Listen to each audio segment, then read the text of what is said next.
Assalamu alaikum wa rahmatullahi wa barakatuh. Bismillah alhamdulillah wa salatu wa salamu ala rasulillahi wa ala alihi wa sahbihi wa man walah amma ba'd.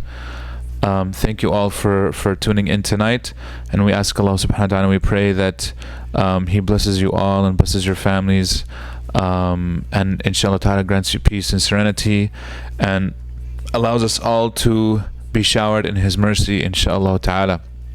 To proceed, so we will continue inshallah ta'ala tonight talking about our topic of da'wah. Last week, if you recall, and I think we have it as well recorded, is that we did talk about the problem of evil very briefly. Today I wanted to talk about, we're going to kind of take a turn, so to speak, and talk about a different type of da'wah that is much needed, especially today, and in fact it was perhaps needed yesterday, and it's going to be needed tomorrow as well, and it's needed in all time, but especially during times of difficulty. What form of da'wah is this? The form of da'wah that we're talking about is da'wah through actions. Da'wah not just through words, not just through preaching. Aslan, to begin with, you know what I mean, as a default, da'wah through preaching actually has little effect, because as soon as we turn on our preaching rhetoric, people tend to tune out and they get very defensive, and they tend to try to find fault with what you are saying. But if they're interested, if they ask the question and you're answering a question that's on their mind, then that's actually better. But if you're just giving them information for the sake of information, this typically doesn't do good. And even if a person says, well, you know, I talked to this person who took a shahada, etc., usually it's not a high quality shahada. And I'm speaking this purely from experience. This is not like Quran or Sunnah or anything like this, but a lot of times there are people who will simply state the shahada just to kind of get out of it. I remember there was a lady who said, oh, I met a group of these people who call themselves Muslims, and they told me that if I say this statement, then I'll be included in like their little group, I'll be a part of their tribe as an honorary member. And I did, and it felt very good, and I wish them well, and all these other things. She's saying this like later as a matter of fact, to her relatives and whatnot, meaning it wasn't something that she actually knew what she was doing necessarily, or she was convinced, or she just thought like, ooh, this is some, you know what I mean, like magical, you know what I mean, kind of group sisterhood that you guys have, and I want to join. And you know, she became an honorary member, but she's not going to change her life. She's not going to start worshipping Allah subhanahu wa ta'ala. She's not going to be doing so. What I'm saying is that there are a lot of shahadas that a lot of us perhaps know of where maybe the person took it that way. Regardless, inshallah ta'ala, what we wanted to say is that today, inshallah, we will be talking more about our actions. Now, where's this coming from? First, Allah subhanahu wa ta'ala says in the Quran, after أعوذ بالله الشيطان الرجيم, وَمَنْ أَحْسَنُ قَوْلًا مِمَّنْ دَعَا إِلَى اللَّهِ وَعَمِلَ صَالِحًا وَقَالَ إِنَّنِي مِنَ الْمُسْلِمِينَ. Right? And who is better in speech than he who calls to Allah and does righteous deeds and says, I am from the Muslims? This is a rhetorical question. This is from the Quran. The rhetorical question is, who is better in speech? Meaning there is nobody better in speech. If you want to be of the best people in speech, all you have to do is, number one, call to Allah subhanahu wa ta'ala. Number two, you have to do righteous deeds. And then number three, you have to say that you are the Muslims. So there are three components to this verse. Okay? Again, the three components are, if you want to be among the people that are best in speech. Now, before we repeat it again, as a footnote, or as an important point, Aisha radiallahu anha, in a correct hadith, she says that I assumed that this, I had assumed that this verse was talking about no one other than the people who call adhan, the mu'adhinun. Right? And unfortunately right now there's a lot of mu'adhinun who haven't been necessarily working, although there are a lot of messages around the world where the mu'adhin is still making adhan, but he's making adhan to tell people to stay in their homes. We ask Allah subhanahu wa ta'ala that it allows us to go back to His house and be able to pray in jama'ah again, and have all of the masajid around the world be able to call adhan inshallah ta'ala. So with regards to the mu'adhin, why did she say it was the mu'adhin? Because number one, da'a ilallah, he calls to Allah. So the mu'adhin is calling people to the house of Allah, and this is very clear because he's telling people hayya ala salah, hayya ala falah. He's calling people to Allah subhanahu wa ta'ala. Wa amila salihah, and he does righteous deeds. Obviously dhikr itself, the remembrance of Allah, is a good deed, and he's doing a good deed. And not only that, he's calling people to the masjid, which is a good deed, and he gets the reward of everybody who answers his adhan, everybody who answers his call. So that in and of itself is a good deed, obviously. وَقَالَ إِنَّنِي مِنَ الْمُسْلِمِينَ, and he says, I am from the Muslims. And the mu'adhin says that he is one of the Muslims by saying the shahada, ashhadu an la ilaha illallah wa ashhadu anna Muhammadan Rasulullah. Every time the mu'adhin says the shahada, he is actually saying, I am from the Muslims.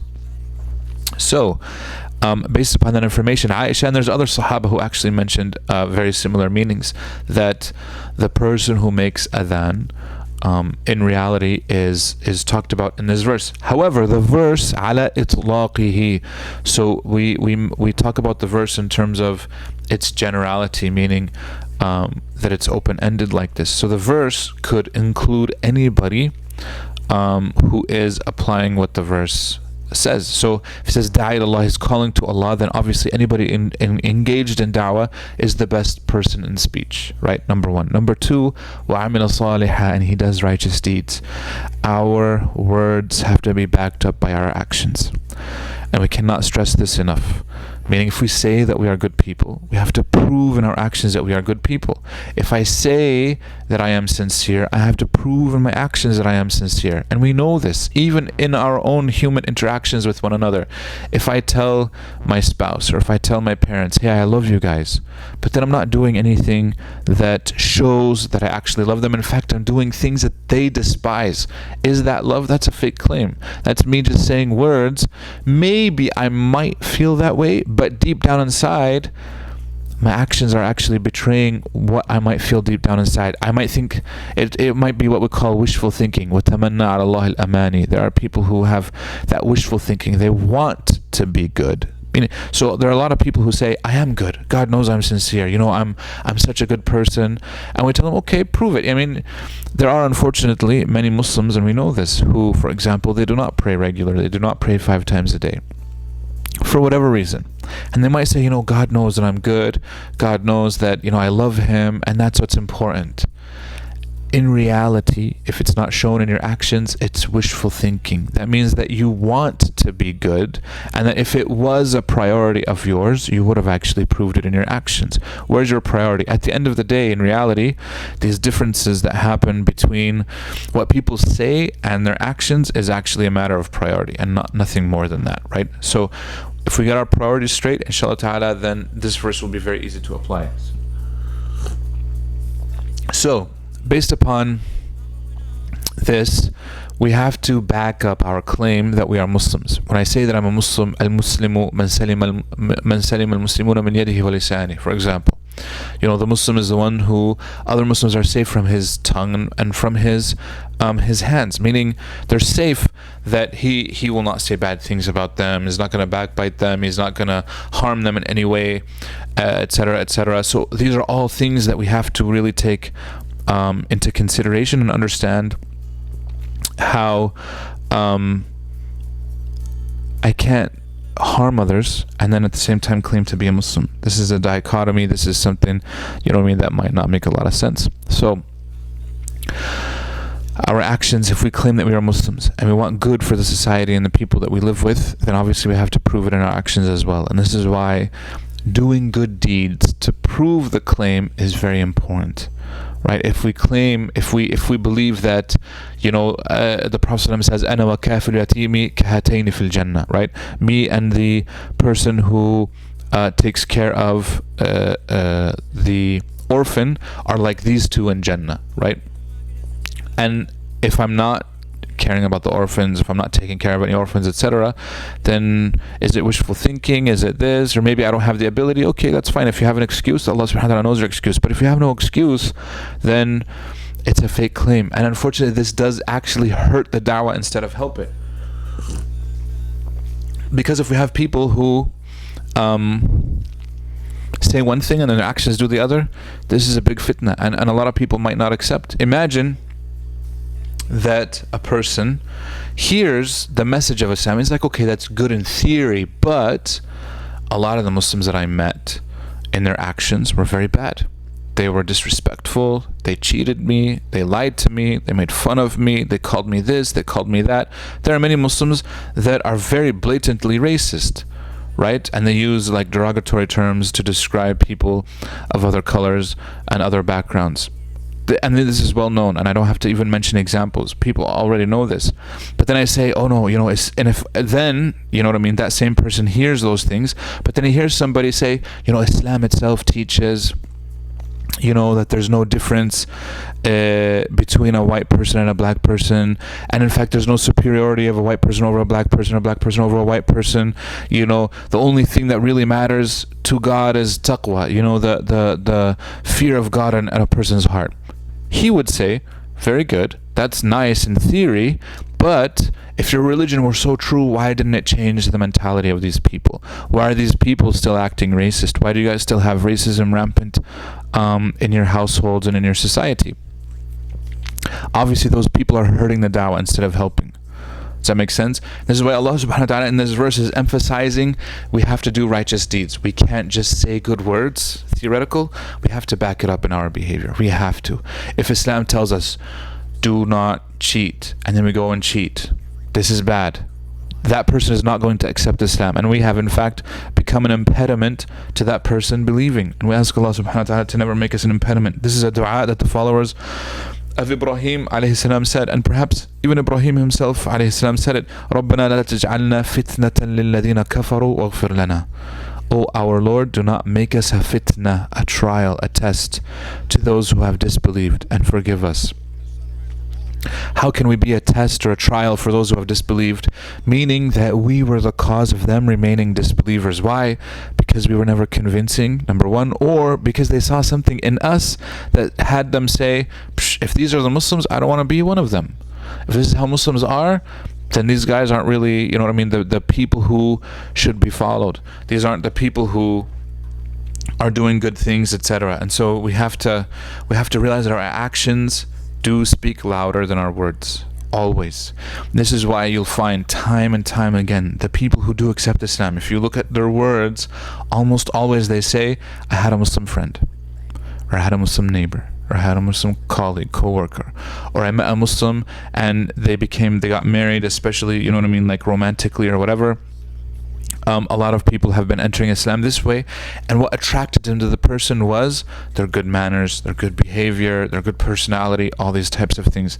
This is why our behavior is almost always a thing that causes people to accept Islam. And because our Prophet himself ﷺ was of the best character of anybody who ever walked this earth, that's why so many people, it was very easy for them to accept Islam. And this is why it was so difficult for people to reject Islam as well. They had to convolute things, but they could never attack his character. Never once was his character attacked, sallallahu alaihi wasallam, the Prophet. They tried to mention, he's a madman, he's gone crazy, he's a magician, somebody put magic on him, all these, but never once do you see where they said, no, his behavior, no, he's also, he's a cheat, he's a liar, etc., etc. They never did this, sallallahu alaihi wasallam. So our actions have to really follow what it is that we say. And the reason I bring this up is because inshallah ta'ala at the end of this session, I'm going to be encouraging everybody who's watching inshallah ta'ala to volunteer to help the communities that they're in. And we're going to mention specific information on how our community here in Memphis can help inshallah ta'ala with those who are in need, especially in light of this pandemic, right? Whatever you feel about the pandemic, whatever politics are, put that aside. There are people who need our help, and that's where a Muslim will shine, is helping the people that are in need, right? Going to there's elderly that need help. There are people who lost their jobs that need help. There's going to be a specific type of people who are also going to need our help, inshallah ta'ala, and we're going to talk about them at the end, inshallah ta'ala, after we get through some of the da'wah issues revolving around this verse, right? So, going back to the verse, Allah subhanahu wa ta'ala says, who is better in speech, right? وَمَنْ أَحْسَنُ قَوْلًا. So, this is the best of speech. When you call to Allah, you're telling people about God, you're telling people about Islam. That's excellent. وَعَمِلَ صَالِحًا, you're doing righteous deeds. And right now, maybe we need to do the deeds, and then we can tell people about Islam. وَقَالَ إِنَّنِي مِنَ الْمُسْلِمِينَ, and this is the crux of the whole thing. And he says, I am from the Muslims. Here's a question. And I've gotten into some debates and arguments with people, even people that, you know what I mean, were friends and colleagues and coworkers, etc., over this issue. But because it's in the Quran, I think it's very important to bring up again. So he says, وَقَالَ إِنَّنِي مِنَ الْمُسْلِمِينَ, he says, I am from the Muslims. Meaning, you have to be upfront, and there's no shame in this whatsoever, and very clear that you are one of the Muslims, especially when you're doing good. So this means that if I am doing like a Feed the Homeless campaign, should I say that I am Muslim? Or should we say that our organization is a Muslim organization? We definitely should. 100%. We shouldn't even be shy about it. In fact, that should be the first thing that people see, right? And I remember there were some friends of mine who did like a non-profit social kind of services program. Muslim Islam was nowhere in the name. And so I asked them, like, I said, okay, look, I understand, you know, you want to, and they said, so I asked them, why aren't you saying that you're Muslims? They said, oh, we want to be able to like include anybody who's not Muslim who wants to help us as well. I said, look, that is great. We should try to be inclusive. But mentioning who we are does not prevent other people from helping. Right? If I have a friend or a colleague or coworker, and a simple example, look at, for example, other faith groups. You have the Catholic community service, right? The Catholic charities. You have the LDS Church charities. You have, all of them are very out there with who they are, and then they're saying this is a charity, we'll help everybody, and this is how the Muslim is. Yes, this is our primary source is Muslims, right? And if you want to include other people, say Muslims and friends, not a problem. Right? If it's that important. But if we delete our own identity, if we're removing our name and we're just saying, you know, general, you know what I mean, like human helping, etc., etc., the effectiveness in terms of da'wah is perhaps going to be less. And it's good because it'll help us in terms of the charity, helping those who are needy. That's excellent, that's great. And by the way, I want to say this, we're not saying that charity should always be da'wah. No, this is not the case, right? But can we use the good that we do for da'wah? Of course we can, and that's the whole point. Okay? And we should take advantage of that, and we should use it in our da'wah, because that will actually prove that we are sincere in what it is that we preach, especially if we do have a regular da'wah program. And by doing so, we become more holistic, as Islam wants us to be. So we have to be very clear that we are in fact Muslims, right? When we do our good work, there's no shame in this. In fact, we should encourage it.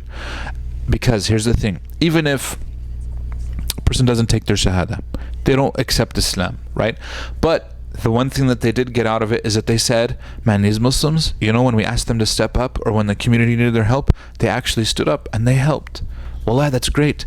How many times do we hear this? How many times do we listen to people, and instead of praising the Muslims, they mention how they're a nuisance, you know, to the neighborhood, or they're like, yeah, there's a mosque somewhere here, there's a whatever, you know, here. They're not actually like appreciative of their neighbors.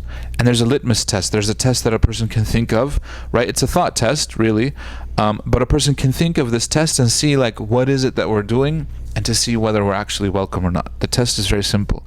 If the masjid or the Muslims in the community were to disappear for some reason, that's a mahallah, inshallah, this never happens, would anyone else in the community miss us? Broader society, would they miss us? Other church group, other faith groups, our neighbors, would they miss the masjid? Would they miss the Muslims? If they do miss us, that means that we're doing a very good job. If nobody misses us, if nobody blinks an eye, and in fact, if some people say, oh, thank God those Muslims or that mosque moved away from here, man, they were like double parking, blocking my driveway. They were always loud. There are fights breaking out, etc. All these complaints, by the way, we've heard of them before in different masajid around the country. This is very sad. But then there are places where they actually appreciate the Muslims and they want more Muslims to be there and they want more masajid because they see a positive effect that the Muslims have had on the neighborhood that they are in. And this shows you the difference. We ask Allah subhanahu wa ta'ala that He always makes us positive people in the societies that we live in, inshallah ta'ala. By the way, when you're able to build good relationships like this in the community or in the society that you are in, think of the da'wah opportunities that come up as a result of this. Think of the good that you can bring as a result of those relationships. Think of the harm that you can remove as a result of those relationships. If something bad happens, and the Muslims get targeted, whatever, we can go back to those same allies and those same friends that we have, and they can stand up for us. That's what we call third-party validation. Even our Prophet ﷺ used third-party validation when people, especially when he was oppressed in Mecca, etc. And this is why it's so important for us to build good relationships, have good connections, inshallah ta'ala, not at the expense of our religion, of course. Nobody's ever asking that or assuming that that would be the case. However, it's just through our human interaction with one another, and that's of course a good opportunity for da'wah as well. Being holistic like this in every manner, the person in their da'wah becomes, I think, better, more relatable, and you can open up to people better. So instead of starting off just by preaching, like I sit down with somebody, I'm like, here, let me give you 5 minutes about Islam. Instead, he's gonna see my good actions, he's gonna see that I am a Muslim, and then he might ask me a question and I can answer it and give him good da'wah. And already he's opened up to me because I've already demonstrated in my actions that I am a good person. I don't have to tell him I'm a good person. He already knows I'm a good person because of my actions that I've done. And that's the idea, is that our actions are speaking on behalf of us. Our actions are speaking louder. Now, we're not saying that the actions are a substitute for speaking. No, they're not, because the verse clearly says, وَمَنْ أَحْسَنُ قَوْلًا, who is better in speech, because ultimately da'wah is a speech and da'wah is an invitation. At the end of the day, we do have to invite. Meaning after all of this, there's going to be an invitation and whatnot, and we can talk about that inshallah ta'ala another day. So, with all of this said, our actions are very important. Clearly Allah subhanahu wa ta'ala is mentioning this. There are so many other places and verses where it talks about helping those that are in need, feeding the people that need to be fed, all these other things. The Prophet himself sallallahu alaihi wasallam used to encourage all of these types of good, and this is why we should be engaged in them as well, because they're part of our religion. But here we're saying that they're a part of our religion and they're the best form of da'wah that we can do. With all of that said, we have been getting a lot of questions from people. What can I do in light of the pandemic that's going on right now, right? What is it that we can do? So, as a Muslim community, mashallah, some of the brothers and sisters in our Memphis community have stepped up to the plate. They've done excellent work and they've organized a response team. And there is a website for our youth group, because a lot of it is actually run by the youth. So if you go to 901ummah.org, and I'm sure one of the people can put it like in the comments or whatever, 901ummah.org, and then there is a volunteer tab. You can click on it and you can actually put your information and you can volunteer with us, inshallah ta'ala. We do need as many volunteers as we can get. Why? Because coming up soon, just to give you guys a little background, we do need, and I'm going to say this again, we need as many volunteers as we can get, okay? And so here's basically what's going on with the Muslim community, alhamdulillah, being somewhat united on this issue. We have almost all of the masajid in the city. I think all of them actually have signed up and are helping out, inshallah ta'ala, in this response.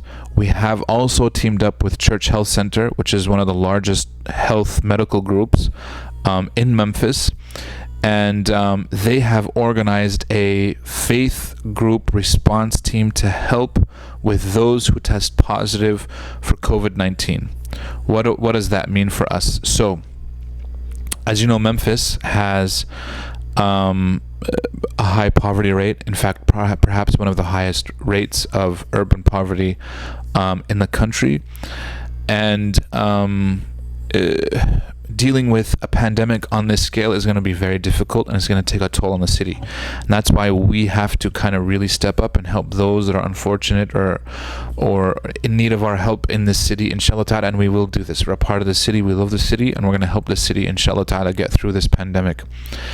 So along those lines, because we've decided to help, inshallah ta'ala, we've committed with Church Health Group is actually running the largest testing operation in the city, and inshallah ta'ala this upcoming week, in his next few days, they're going to have the capacity to test about 3,000 patients per day. Okay, here's the thing: if they're testing that much, they're going to get a lot of positive outcomes, a positive result, test results. Most of those positive test results won't necessarily need to be hospitalized, and in all likeliness a lot of them are going to be sent home. Here's the problem: if that guy or that woman is testing positive, they get sent home, but in their living situation they cannot fully isolate themselves, or they have a job and they can't really stop their job, they can't afford to take 2 weeks off. They have no way of getting food, nobody to help them. Let's say they live alone or something along those lines, and they need somebody to help them getting groceries, getting stuff, because obviously if you test positive, we don't want them out there. They have to actually self-isolate, and if they go, they might infect other people. If they're mixing, they might infect. So it's a really big concern, and there hasn't been anything done to really organize in a way to help those people that really need to self-isolate, the people who do test positive. Okay, and so the details of how we're going to help are still being fleshed out. I'm going to be honest with you. We have a meeting, inshallah ta'ala, tomorrow morning with them. I'm the point person on behalf of the Muslim community, and so I'm going to be, inshallah ta'ala, on the helping this and helping our response team, our Muslim response team, in terms of what we're going to be doing with these types of cases. And they'll let us know in terms of the protocol, how to deliver, if we need to deliver groceries, for example, if we need to help somebody who needs like temporary living situation, whatever it is. We still don't know the exact details, like I said, but because of this, the numbers are very staggering. Memphis, Tennessee is still about 2 to 4 weeks, from what I understand, from the surge. So there's going to be a surge, because remember, they talk about the bell curve. We're still at the very beginning. Once the surge starts to happen, we're going to get a ton of positive cases, and it's going to overwhelm the system. We hope, inshallah ta'ala, that it does not, but it's going to overwhelm a lot of the resources that we have, which means that we're going to need every volunteer that we can get. We're going to need all the help that we can get. If people can give financially, in terms of money, if people have food that they want to give, if people, they have a car, they have whatever, and they want to volunteer to drop off stuff, that's great, that's excellent. All of this is needed. Please sign up at our website, 901ummah.org. And over there's a volunteer place. We do have like a WhatsApp group. So if you have phone numbers for any one of the people that work at the masjid, myself, or anything like this, ask us how you can be a part of the response team that actually helps in terms of getting these volunteers mobilized. This is our opportunity. Wallah, I'm telling you guys, this is our opportunity to really step up to the plate and help those that are in need of our help. If we say that we love our city, if we say that we're a good people, now is the time to actually prove it. Wallah, there's no other time. This is going to pass us, and if we don't actually be on the front lines and help in our capacity, you're going to feel guilty about it for the rest of your life, etc. Obviously, people might be afraid of the technicalities, like, oh, I don't want to go out because I don't want to get infected myself, or I don't. Look, if you're in a high-risk group, I understand that. You do not have to volunteer. There are other ways that you can help. You can pass the message along, right? You can help financially if you can afford to. If you yourself need help, let us know, inshallah ta'ala. We do have a committee that's standing by to actually also help people that have been harmed because of this situation. But what I'm saying is that if you have the ability, you want to help, or you can help, please step up. Don't be afraid, inshallah ta'ala, because there's a ton of reward to be gotten from the people who do help in times of difficulty, right? And it'll help us, inshallah ta'ala, get through the difficulty ourselves. Remember, Allah subhanahu wa ta'ala says, Man yassara ala mu'sirin yassara Allahu alayhi fi dunya wal akhirah. Whoever makes someone's difficulty easy for him, Allah will make his own affair easy as well. So if somebody's going through a difficulty, right, and you help him with his or her difficulty, you help remove it, you help solve it, you help whatever it is that you help with, right, the Prophet ﷺ is saying that Allah in turn will make your affair easy. And this is, subhanAllah, one of the sheikhs says an amazing thing to this result. He says, this is why the most helpful people, they themselves typically go through the least amount of difficulties in their own life. Why? Because they're helping so many other people. I myself, wallahi, have noticed this in so many brothers that I know and sisters that have dedicated their lives to helping others, right? They're very selfless, etc. Not, of course, where you're self-sacrificial. We're not asking that. We're not asking anybody to really harm themselves in doing so. And a person should never do that, right? Where you have to like harm yourself. It's not one or the other, inshallah ta'ala. But the people who are typically the most helpful, they themselves, their lives, if you look at them, are actually perhaps the most easygoing, or the amount of, because the reality is nobody's living like a difficulty-free life. Everybody's being tested in their own way, but Allah will help them with their own tests because you're helping other people with their tests. Okay, this is why it's a beautiful thing in Islam when we're able to help each other, when we're able to kind of do these types of things. And like I said, this is really the Muslims' time to shine, inshallah ta'ala, and to do, like I said, this dawah work, which is just demonstrating that the Muslim community is a part of this society and we want to help, right? We're not just sitting at home watching the news all day, you know what I mean, or surfing the internet. We're actually going to be on the front lines and we're going to help as much as we can, and we're going to do our part, inshallah ta'ala. And this is what Allah subhanahu wa ta'ala asks us. And then it'll help us go down, you know what I mean, in history as being people that tried to do something good. We ask Allah subhanahu wa ta'ala that He helps us and guides us, inshallah ta'ala. I know it wasn't too necessarily academic or anything like this, but inshallah ta'ala I'm hoping that it was, you know, beneficial, inshallah ta'ala, and I'm hoping that we can get a batch of you know, volunteers to really help us out, inshallah ta'ala, with this. And if anybody has any questions, inshallah ta'ala, let us know, bi'idhnillah, right? That's basically all we had for tonight. MashaAllah, alhamdulillah, yani in our we're trying to do our part, you know what I mean, as part of the Muslim community in Memphis. MashaAllah, all the mashayikh have been doing excellent. Sheikh Muhammad Zaghlul has been having really good programs in Arabic. Sheikh Muhammad Faqih had a good session today with Sheikh Muhammad al-Shinawi, a guest speaker, and then a couple days before that with Sheikh Hatim al-Hajj. May Allah subhanahu wa ta'ala preserve all of them, inshallah, and bless them and guide them through these times as well, inshallah ta'ala. We thank you all for sticking with us and tuning in and making dua for all of us, inshallah ta'ala, that Allah helps us and guides us. Ameen, inshallah ta'ala. Do we have any questions? Let me see. I don't see. I'm trying to open up the page, but I think it